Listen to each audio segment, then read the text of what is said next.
to DEFCON 3. I'm KT McFarland.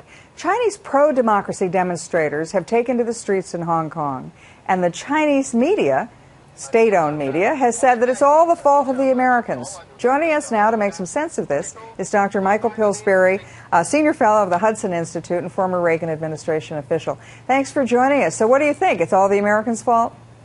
It's not all our fault, but we're partially involved. We have a large consulate there that's in charge with taking care of the Hong Kong Policy Act passed by Congress to ensure democracy in Hong Kong. We also have funded millions of dollars of programs through the National Endowment for Democracy to help democracy in Hong Kong. So in that sense, the Chinese accusation is not totally false. But what about the new Chinese leadership? It seems like Xi Jinping, the new leader of China, is consolidating his power. How does all of this affect his position, his consolidation of power? Isn't this really a challenge to him? It is a challenge to him, and the student leaders in Hong Kong seem to understand that. Over the weekend, they've been asking for him, President Xi, to reply to their open letter to him to try to make President Xi responsible for democracy in Hong Kong in the future. This is a very shrewd move on the part of the students, and they're going back to 1989 when the very same kind of letter was sent, and China's leader then, Zhao Ziyang, did answer them and say democracy will come to Hong Kong someday. And they're using that letter as a kind of promise from the Chinese leadership. So they're trying to draw President Xi into this, and he very much wants to let the Hong Kong government be in charge and separate himself from the demonstrations.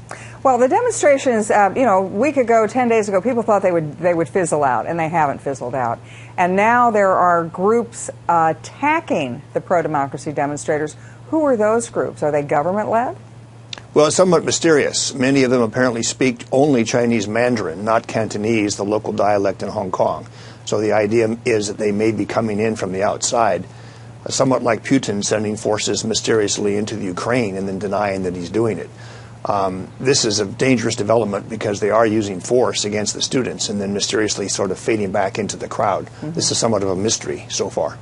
You know, my former boss, Henry Kissinger, and I know he's a friend of yours as well, he said that you have to understand the current generation of Chinese leadership is afraid more than anything of instability in China, that they were the young teenagers during the Cultural Revolution and the chaos in China in the late 60s and early 70s, and they are more afraid of instability and chaos in China than really anything else. So they are not going to let this movement grow. What's your comment? I think that's partially true, but we know from a lot of declassified records that have come out from the 1989 events that there was a powerful group in Beijing that wants to sort of lighten up, have more political reform, more economic reform, not stick with the old Leninist model. And this group was pretty much put in jail for life or expelled from the country as a result of 1989. The hawks, the really hardliners, took over at that point. And that kind of debate can break out again. There's reason to believe there's some people like that, at least in the think tanks and universities in Beijing. They keep getting arrested. That's one reason we know that they're there.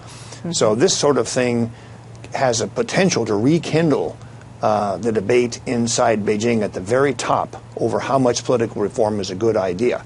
That's why it's so important President Xi made this secret speech, it's been disclosed last year, saying that Gorbachev and the collapse of the Soviet Union only took place because nobody was, quote, man enough to stop Gorbachev and the reforms. So the implication is he is man enough to stop the reformers inside China. But the Hong Kong demonstrations, of course, challenged his sense of control.